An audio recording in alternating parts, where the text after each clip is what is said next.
¿Qué tal todos? Bienvenidos y bienvenidas nuevamente a su canal Podcast Aleatorios. El día de hoy nos trae una interesante historia de Sana, la mujer salvaje de Abjasia.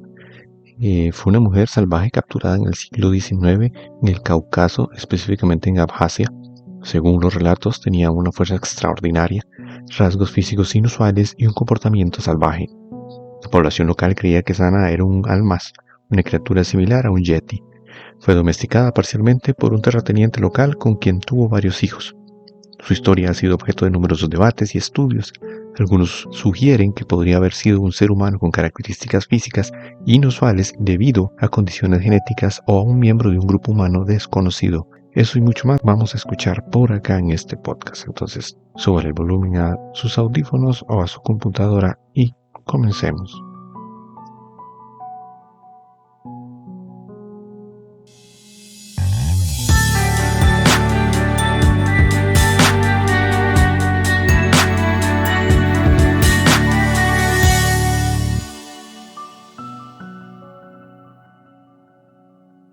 Brian Sykes, el profesor de la Universidad de Oxford, Reino Unido, declara haber descubierto un yeti en una mujer salvaje llamada Sana, quien vivió en Old-Shamshire, una ciudad de Abjasia, durante el siglo XIX.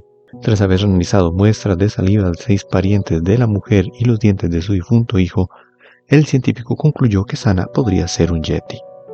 Pese al hecho de que las pruebas de ADN revelaron que los ancestros de sus descendientes provenían del África, el científico sostiene que Sana no se asemejaba a ninguna especie conocida antes. Capturada por comerciales locales en la cordillera del Cáucaso, entre Rusia y Georgia, Sana fue descrita por los testigos como una mujer de 1.98 metros de altura, cuyas características físicas correspondían a un animal salvaje. La historia de Sana, la mujer salvaje, según Sykes, se ha resuelto a través de su propia naturaleza, de acuerdo a los análisis según los nuevos resultados de ADN. Según su libro del 4 de abril del 2015, La naturaleza de la bestia, hay un frenesí de interés repentino en la historia de Sana, como se puede leer en el The Daily Mail, donde hizo un artículo en donde se insinúa que Sykes en su nuevo libro afirma que Sana, la misteriosa mujer salvaje, capturada en Rusia a finales de 1800, tal vez fuera un yeti. El artículo está horriblemente escrito y parece más un rompecabezas que un artículo. El profesor Brian Sykes de la Universidad de Oxford afirma que la mujer imponente llamada Sana, que vivió en el siglo XIX en Rusia, parece ser mitad humana, mitad mono, y podría haber sido el legendario Yeti. No creo que realmente lo diga y sería muy sorprendente si así lo hiciera, ya que ella era ciertamente más humana. El resto del artículo cuenta la historia de Sana, otra vez igual que en su libro el del 2013, así que simplemente parece más bien una forma de mantener un rumor sobre el nuevo libro de Sykes, como siempre es mercadotecnia. Así que parece que no hay nada nuevo y es solo un tema mediático, publicado originalmente el 1 de noviembre de 2013. La nota de lo que el Dr. Brian Sykes encontró después de estudiar las muestras de ADN de supuesta criatura Bigfoot en Rusia, dice lo siguiente. ¿Era una Bigfoot ruso o en realidad era una esclava africana? Brian Sykes, profesor de genética humana de la Universidad de Oxford, como ya he mencionado en un par de ocasiones, ha llevado a cabo pruebas de ADN en muestras de saliva tomadas de los descendientes de Sana, llamada la mujer salvaje. Como decía, esta mujer fue capturada a finales del siglo XIX en el sur de Rusia. La gente local creía que era un Amalsti, un yeti. La investigación del profesor Sykes parte de análisis de muestras mundiales de ADN de supuestos Bigfoot, la cual ha arrojado un resultado notable, que la ascendencia de Sana fue 100% de África del Sur y que probablemente era una esclava traída a la región por los gobernantes otomanos. Para responder a la incertidumbre y establecer a qué especie pertenecía, el profesor Sykes ha analizado muestras procedentes de 6 de los descendientes vivos de Sana. También ha recuperado ADN de un diente del cráneo de sus hijos. Dicho trabajo es altamente especializado y Sykes era el primer genetista en extraer ADN de huesos antiguos. Pero la gran sorpresa de los resultados de Sykes fue que el ADN de Sana no es caucásico en absoluto, sino africano. La muestra del diente de su hijo confirma su maternal ascendencia africana y las pruebas de saliva de los 6 descendientes vivos muestran que contiene ADN africano en las proporciones correctas para Sana, por lo que han sido clasificados como 100% genéticamente africanos subsaharianos.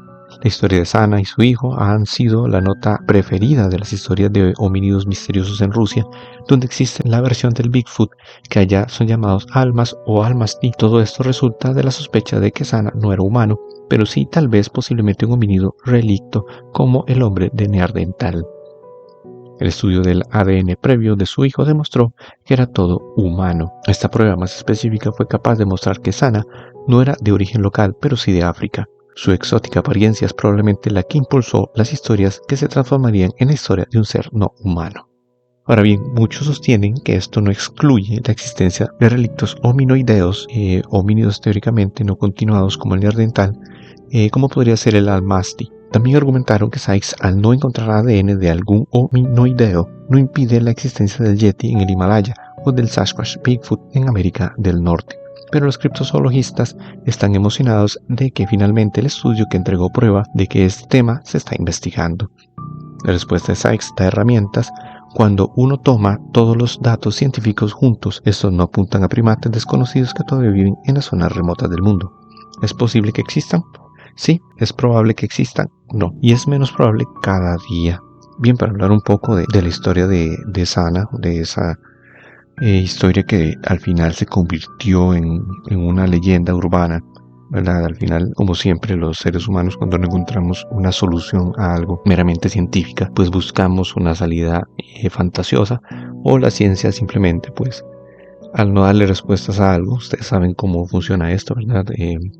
Esto se solapa con el posiblemente, el tal vez, nos faltan más estudios, etcétera. Pero dejemos eso de lado y vamos con esta historia de Sana, una mujer peluda, salvaje, conocida localmente como Abanayú o una real abominable mujer de las nieves en este caso, o para algunos llamada Alma o el femenino Almasti. También se les conoce como Kapar en Kazajstán y dependiendo de la ubicación geográfica donde se cuentan estas historias o leyendas el nombre cambia.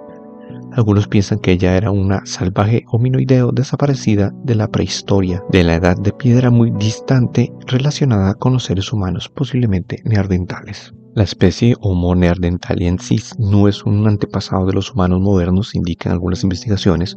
Los estudios de ADN mitocondriales, después de haber demostrado que nuestras dos especies han evolucionado por separado, descienden de una rama separada del árbol genealógico humano hace unos 516.000 años, según una investigación publicada en la revista Nature. Cuando el hombre moderno en Europa hace unos 45.000 años provoca que los neandertales fueran empujados a la selva, supuestamente enviados a la extinción, como lo muestran los últimos fósiles conocidos de neandertales de hace 24.000 años. Recordemos que la evolución humana no puede ser entendida como una línea recta, eso debido a que hay muchos eslabones, muchos huecos que no podrían ser explicados, entonces se explica desde diferentes especies que llegan a evolucionar de manera tal que impide la reproducción de uno con el otro. Bueno, pero eso es otra cosa.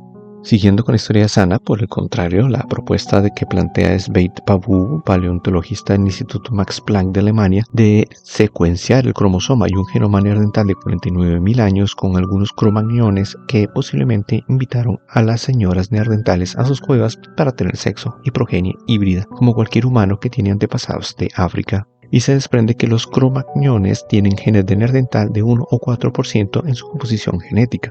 Gran parte de esta saga de Sana actualmente se basa en las publicaciones de científicos rusos, Boris Porsev, La lucha de los trogloditas, un esqueleto todavía enterrado y una calavera desenterrada, la historia de Sana, por Igor Burtsev, y del popular libro de 1996 Tras los pasos del hombre de las nieves ruso, por Dmitry Bayanov, todos hominologistas y que más adelante serán considerados como criptozoologistas, o por personas que estudian criaturas desconocidas, que han agregado poco nuevo, pero han acumulado mucha de la información dispersa publicada para armar este artículo presentado acá en este podcast. Increíblemente salvaje y viciosa, Sana fue capturada con gran dificultad en el bosque por un comerciante local en 1850 aparentemente, como lo dijo Apolón Dumaya, un funcionario local a quien le contó su padre de la captura.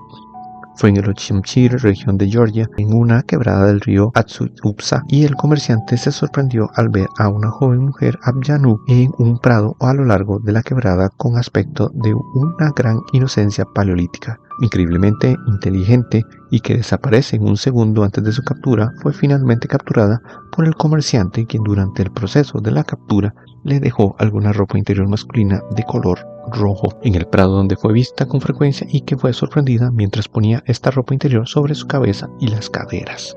El nombre que le pusieron a la criatura fue Sana, que significa negro en lengua georgiana, la cual fue atada y al luchar fue golpeada con una lanza y amordazada con la boca llenándola de fieltro y finalmente encadenada a sus piernas. Luego fue metida en una zanja rodeada por una valla de troncos afilados y vivía en la miseria. Allí ella gruñía por las bromas pesadas que le jugaban y de las risas de los niños que le lanzaban palos y terrones de tierra. Después de algún tiempo ella fue finalmente considerada como domada y hasta abusaron de ella, incluso dio a luz niños considerados media raza, por lo tanto de allí se desprende la extraña saga Sana. Cerca del final del siglo pasado, Sana probablemente fue vendida como una curiosidad al apuesto príncipe de M. Ashpa, titular de la región Sa'adan de Georgia a finales del siglo XIX. Ashpa le pasó esta extraña esclava a su vasallo, Chelocua, quien al parecer vendió al noble Edgy Geneva, que pasaba por la región en ese momento. Geneva llevó a la pobre Sana en cadenas y grilletes como esclava a la aldea Tikna en el río Mokba, que pertenecía al estado que se encontraba a 48 millas de Sukmia, la ciudad capital de Abjasia y cerca del Mar Negro en Georgia. Sana fue lanzada a un recinto de piedra enjaulada sin sus cadenas y cuerdas, y como actuaba como una bestia salvaje, la comida simplemente le era arrojada. Sana cavó un hoyo en la tierra donde durmió durante los 3 años siguientes. Con el tiempo Sana fue curiosidad local y los aldeanos la rodeaban y la pinchaban con palos, riéndose cuando ella agarraba algún palo, gruñendo, aullando y amenazadoramente mostrando sus dientes muy blancos y grandes. Cuando aparentemente llegó a ser mansa, Sana fue atada en un recinto cercano junto a una casa debajo de un toldo. Con el tiempo fue domesticada y fue lanzada a vagar por las laderas sin grilletes. Aunque Sana no vagaba lejos, ya que prefirió permanecer cerca de su comida, pero no podía soportar las cálidas habitaciones en el interior de las casas de los humanos, prefería dormir al aire libre y todavía cavando un hoyo en la tierra bajo el toldo. El zoólogo profesor Alexander Mashdostev, quien fue el primero en escuchar y estudiar la increíble historia de Sana, junto con Boris Porsev, reunieron muchas de las descripciones de los lugareños que aún la recordaban. Sana no podía hablar, incluso después de varias décadas de vivir con los seres humanos, nunca pudo aprender una palabra de la lengua de Abkhaz. Solo podía hacer sonidos inarticulados, risas inesperadas, murmuraciones o gritos cuando se asomaba alguien con un palo o la irritaban. Un sonido que sí pudo imitar fue el de la puerta chirriante que parecía hacerla feliz. Podía reconocer cuando la llamaban por su propio nombre y hacía tareas sencillas como llevar con una mano pesados sacos de harina de maíz de 110 libras, recoger leña, quitarle las botas a su maestro o ir a buscar agua. Ella era muy temerosa cuando Edgy Geneva gritaba a pesar de su enorme tamaño, pero otros le temían porque sabía morder, y cuando las mujeres llegaban a la casa solo se acercaban cuando ella estaba en un estado de ánimo tranquilo y apacible. Los adultos también contaron historias de Sana de cómo amenazaba a sus hijos para hacerlos comportarse, aunque nunca se supo que atacara a cualquiera de ellos.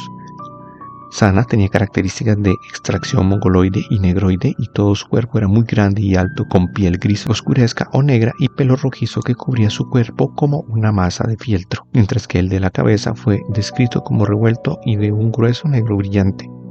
El cabello grueso de color rojizo negro corría por la mitad de la espalda como el de un animal. Se decía que era de 6,5 pies, aproximadamente 2 metros, y tenía enormes ojos rojos.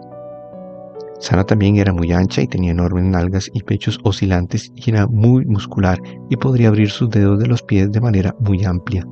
Su cara era horriblemente ancha, con pómulos y nariz de mono, como vuelta hacia atrás.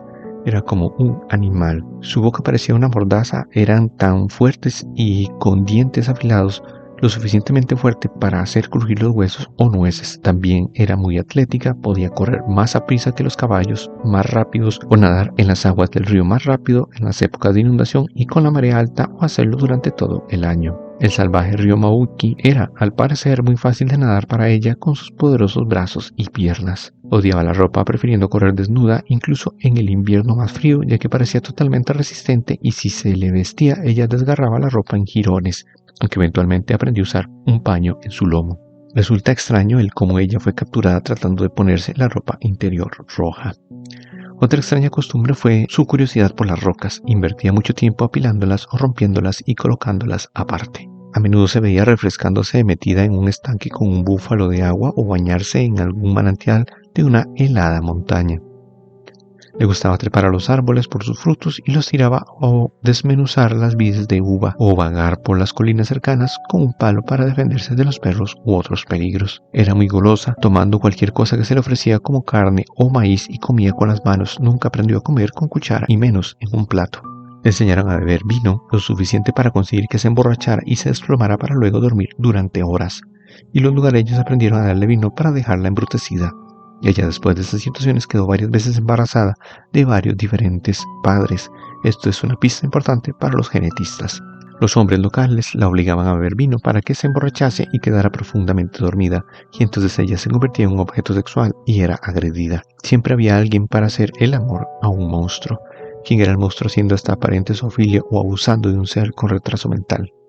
Se sabe que durante estas orgías de borrachos, Eiji Genaba la ofrecía como premio a ciertos juegos que se hacían en su casa para que un hombre montara a Sana, y el premio siempre se daba al ganador, incluso si era él mismo. Otro funcionario, Apolón Dumaba, oficial del antiguo consejo, recordó que algunos de sus parientes más viejos recordaron que Sana tenía caderas curvilíneas que atrajeron la atención de los hombres locales. Después del primer nacimiento de un niño de tipo humano sin ayuda, Sana tomaría al recién nacido para lavarlo en las aguas frías de los ríos de los deshielos de la primavera. Los primeros bebés, los híbridos, murieron rápidamente por tal exposición. Finalmente, los aldeanos locales llevarían a los bebés lejos de la tonta madre a la enfermería y cuidarían de los bebés monstruo, mitad Sana y mitad de ellos mismos. Esto ocurrió al menos 4 veces, 2 hijos y 2 hijas que fueron criados como humanos. Un informe no confirmado de otro niño del que se dice escapó y que fue a unirse con seres como la madre en las desoladas montañas del Cáucaso. Parece dudoso ya que el niño tuvo que crecer localmente y debería haber sido probablemente nombrado y descrito. De los hijos eran los más jóvenes Kawit y Dansanda, mientras que las hijas eran Gamasa, la más joven, y Kotzhasar, la más vieja. La gente no tenía idea de quiénes eran sus padres, aunque muchos años más tarde, durante un censo tomado, los niños fueron catalogados como hijos de un residente local, Kamchish Sabekia, quien reconoció haber sido el ganador de varios premios de montar a Sana, antes de que finalmente se casara. Los 4 niños adoptaron el nombre de la familia Sabekia. El hijo de Sana, Kawit, y su hermana Gamasa fueron adoptados por la esposa de Genaba. Se rumoreó que ambos fueron engendrados por el mismo Eiji Genaba. Todos los niños fueron fértiles y dejaron descendientes dispersos en Abjasia. Los chicos tenían la piel gris oscura y se decía que tenían sus caras normales. Kawit tenía el pelo rizado grueso y los labios muy carnosos. Al parecer los genes del padre eran dominantes, invalidando la línea de la madre. Kawit podía trabajar, hablar y razonar como otros aldeanos. Tenía una vida social, pero era poderoso y beligerante. Kawit se decía que no era solo un hombre muy fuerte, sino que también era difícil vivir con él. Era muy violento. Se cuenta que Kawit una vez se metió en una pelea con un familiar que le atacó. Él se defendió, pero el pariente lo golpeó con un azadón y le hizo una profunda herida en su brazo derecho cerca del codo. El brazo tuvo que ser amputado, aunque él todavía podía hacer su trabajo en la granja colectiva. Se dice también que un funcionario local recuerda lo increíblemente fuerte que era Kawit al arar su terreno con solo un brazo, el izquierdo. De Kawit también se decía que era capaz de levantar a un hombre en una silla del suelo con sus mandíbulas tan poderosas. Etsanda, el otro hijo, era muy talentoso y se convirtió en un pianista. Al envejecer, Kawit se trasladó a la ciudad de Tabarcheli, donde finalmente murió. Vivió hasta 1954 teniendo unos 65 o 70 años de edad y fue llevado de vuelta a ser enterrado junto a su madre Sana, que murió en 1890 en el cementerio familiar de Etjina, aldea en el distrito Omanchiri de Abjasia. Algunos tienen en cuenta la importancia de Sana, ya que ésta fue enterrada en el cementerio familiar de los Genabas como si fuera parte de esa familia. Durante su vida ella nunca mostró señales de envejecimiento, no tuvo cabello gris y conservó sus dientes. De los nietos de Sana también se dice que son de piel oscura, con características negroides y extremadamente fuertes, y se ha observado por los genetistas que la descendencia híbrida de Kawit fue viable y no estéril. Kawit Sebekia fue casado 2 veces y tuvo 2 hijas y un hijo. Igor Bursev encontró a la mayoría de los descendientes de Sana, aunque una hija había sido electrocutada el año anterior de su investigación. Robert Kokubaba permitió a Igor reproducir fotos en el álbum familiar. La hija de Raisa y su hermano Chuliko son similares a Kawit, con similar mandíbula y pómulos salientes.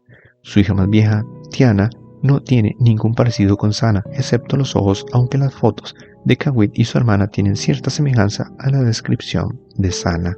Más tarde, varias expediciones antropológicas rusas trataron y no pudieron localizar los huesos de Sana. También les fue difícil obtener permiso para desenterrar las tumbas en el cementerio. Afortunadamente, un viejo colega de Abjasia fue nombrado oficial en el consejo local y fue quien les concedió los permisos necesarios. La primera expedición fue en septiembre de 1964, cuando el arqueólogo V.S. Orelkin y profesor Boris Porcenev buscaron, pero no pudieron localizar la tumba en el cementerio de Edkina, volviendo otra vez en 1965 y fueron acompañados por Yuri Voronov, que más tarde se convirtió en vicepremier de Abjasia, que más tarde fuera asesinado en 1995. El cementerio fue localizado y se encontró cubierto con helecho. Un montón de grava marcaba la tumba de hacía 10 años de Kawit, que fue encontrada fácilmente. Poco después, por un familiar de Genevas, aparentemente el último de los familiares, Kenton, un viejo de 70 años, les indicó que la tumba de Sana probablemente estaba bajo un árbol de granada. Al excavar allí se encontraron solo los restos de uno de los nietos de Sana, que había muerto en temprana edad. En las dos expediciones no se encontró nada, pero en octubre de 1965 fueron localizados los restos posibles de Gamasa y se recogió su cráneo. Era pequeño y tenía características definidas que parecen ser paleantrópicas. Después de la muerte del profesor Porcenev, el joven Igor de Burstesev y Dmitry Bayanov condujeron expediciones a la zona en 1971. 1975 y 1978, pero fueron incapaces de localizar la tumba de Sana. A pesar de que intentaron, las excavaciones en condiciones adversas y aparentemente los interminables aguaceros dejaban la tierra, que era de barro, muy peligroso y difícil de excavar. Entonces se decidió en 1971 localizar y excavar la tumba de Kawit, que estaba bien localizada, y tomar también su cráneo. Acompañado por el famoso profesor de paleontología Nikolai Bulchakov Abramovich, ayudándolo con su trabajo de pala, Igor Bourstev hubieron excavado fácilmente la tumba de Kawit, extrayendo el cráneo y llevándolo a Moscú con el otro cráneo que se había encontrado. Los cráneos se creen ahora que descansan en el Instituto de Antropología de la Universidad del Estado de Moscú. Bourstev más adelante se convirtió en un criptozoologista estudiando especies desconocidas. Tomó los cráneos exhumados de Moscú para el estudio de sus características modernas y antiguas.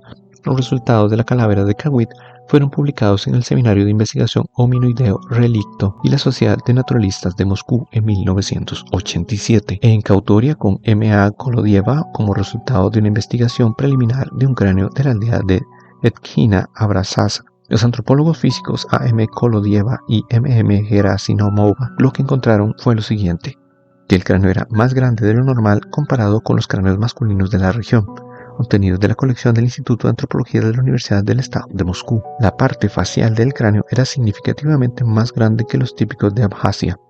El contorno craneal, los supraciliares, siendo mayor que el máximo de algunos cráneos fósiles, y se comparan con los cráneos del Neolítico II Boknigini de la serie de fósiles del instituto. También se observó que la parte posterior del cráneo es del tipo Homo sapiens, sin un nudo, y que el canto de frente era también de un tamaño normal y lo tenía poco marcado. Se mencionó que el canto de frente de Kawit era incluso mayor que el atribuido a Sana, la supuesta neandertal, posiblemente ya que era de un hombre. En lo general, de las particularidades del cráneo también fueron observadas un mayor desarrollo de dos agujeros de la mandíbula en el cráneo, los huesos intrusivos de la sutura sagital y el hueso inca sugería que el cráneo debía tener un estudio más detallado. Otro cráneo femenino fue desenterrado en el cementerio de Edkin. El esqueleto fue enterrado a su lado con las piernas dobladas junto a la tumba de Kawit, con un espejo en la cabeza indicando que era mujer. El cráneo era más robusto que el de las mujeres y fue estudiado por tener una gran mandíbula saliente. En la tumba se encontró un zapato de goma con la fecha de 1888, por la fecha que se asume que podía ser de Sana, lo que hizo que fuera muy emocionante para los investigadores, ya que parecía que habían encontrado por primera vez los restos de un Abna al-Masdi, excepto que los analistas de antropología indicaron que era una mujer negra, y de alguna manera los antropólogos se adelantaron y ya habían hecho las primicias del descubrimiento. Tiempo después se publicó un control de ADN en agosto de 2006 en el periódico ruso Plasma Komsomol, un artículo sobre los exámenes del cráneo de la supuesta reliquia al-Masdi. Igor Burstesev fue invitado por tener ambos cráneos analizados y llevarlos durante una visita a Estados Unidos, y Burstesev respondió en el sitio de internet ruso Bugamir que había visitado Nueva York el 13 de julio de 2009, cuando el ADN de los cráneos fue examinado por la Universidad de Nueva York. Los resultados se hicieron públicos en el programa National Geographic. ¿Es real el Bigfoot ruso? Burtsev fue entrevistado y habló con un genetista y un antropólogo de los Estados Unidos. La idea era mostrar que Sana y su hijo Kawit fueron realmente híbridos de neandertal con los genomas similares que posiblemente habían sobrevivido hasta la época moderna, especialmente ahora que el genoma completo del neandertal ha sido secuenciado y examinado por Sven Pavov del Max Planck Institute y su equipo en el 2009 en Leipzig, Alemania. Burtsev dijo que el examen reveló que uno de los cráneos fue de un tipo australoide, posiblemente el de Kawit, y que el otro cráneo femenino era del tipo africano completamente sin relación. Definitivamente no era el de Sana. El antropólogo visitante dijo que a pesar de que había una relación de ADN similar entre los dos cráneos, el cráneo femenino mostró muchas diferencias morfológicas distintas, como un prognatismo inferior fuertemente definido en su cara y dientes.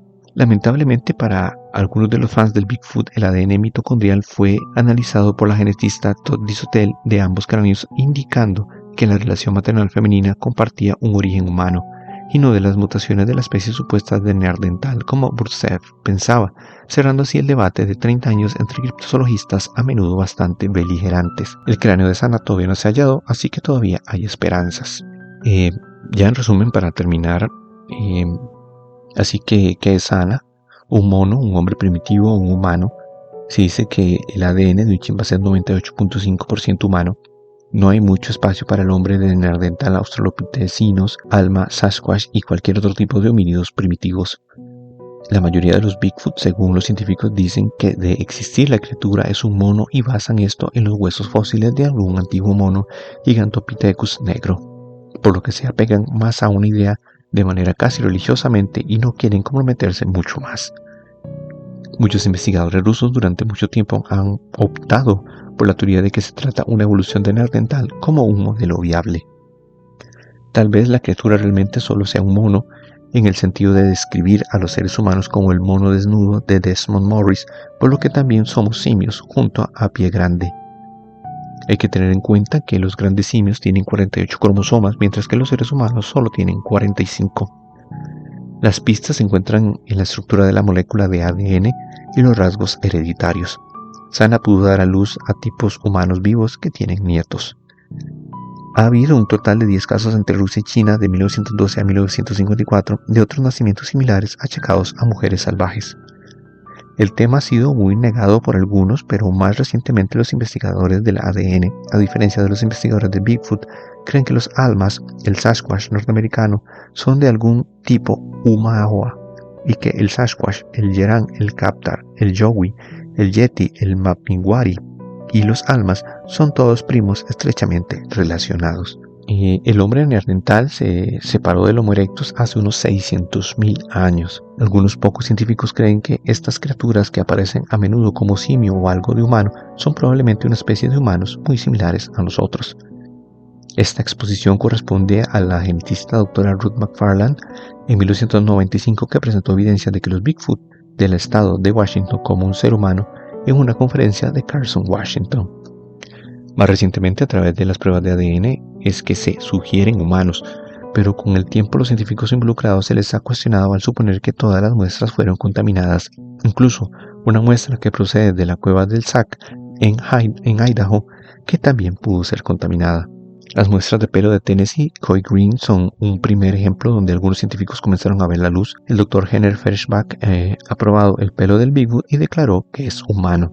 Bob Dagle, un amigo de Mary Green, envió una muestra del pelo para ser probado por un genetista y el ADN no encontró nada, pero los resultados fueron que era humano.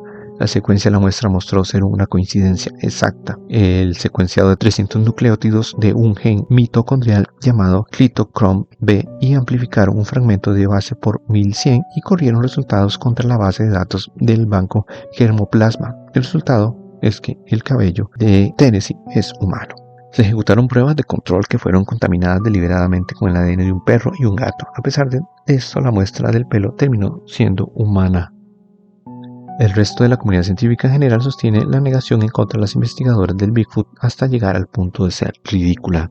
En algún momento algún organismo va a declarar que las criaturas son en realidad seres humanos, solo diferentes del hombre moderno a través de un sutil cambio del código genético. Tal vez unos cuantos genes son, aunque importantemente implicados, necesitan ser identificados. Una vez que alcance ese punto, tal vez podamos obtener información valiosa sobre lo que son esas pequeñas variaciones genéticas entre nosotros y Sana, los que suman a las enormes diferencias tal vez la solución en cuanto a lo que provocó el salto a la inteligencia en África hace unos 200.000 años, cuando hubo un paso intelectual gigante entre el Homo erectus y los seres humanos modernos. Bueno, queridos oyentes de podcast aleatorios, hemos llegado al final de nuestra historia sobre Sana, la mujer salvaje de Abjasia. La historia de Sana es un testimonio de cómo la ignorancia y el miedo a lo desconocido pueden llevar a la injusticia y al maltrato. Capturada, vendida, explotada, Sana fue víctima de los prejuicios de su tiempo. Su historia nos recuerda la importancia de la empatía, el respeto y la comprensión hacia aquellos que son diferentes o que no entendemos por completo. En nuestra búsqueda del conocimiento y verdad es fundamental recordar que la diversidad es parte de la riqueza de la humanidad. Cada individuo, sin importar su origen o sus características, merece ser tratado con dignidad y respeto. La historia de Sana nos enseña que lo que desconocemos no debe ser motivo de miedo o discriminación, sino una oportunidad para aprender y crecer como sociedad. Hoy en día aún enfrentamos desafíos similares cuando nos encontramos con lo desconocido, ya sea en formas de nuevas culturas, ideas, religiones o individuos que no encajan en nuestras expectativas. Es crucial que abordemos estas situaciones con una mente abierta y un corazón compasivo. Reflexionemos sobre cómo podemos aplicar esta lección en nuestras vidas cotidianas, cómo podemos ser más inclusivos y respetuosos con aquellos que son diferentes a nosotros, cómo podemos combatir nuestros propios prejuicios y temores para crear un mundo más justo y comprensivo. Gracias por estar acá en esta exploración de la vida de Sana. Espero que su historia inspire en cada uno de ustedes una mayor sensibilidad y humanidad hacia todos aquellos que, como ella, son víctimas de la ignorancia y la incomprensión. Como siempre digo entonces, nos escuchamos en el próximo podcast.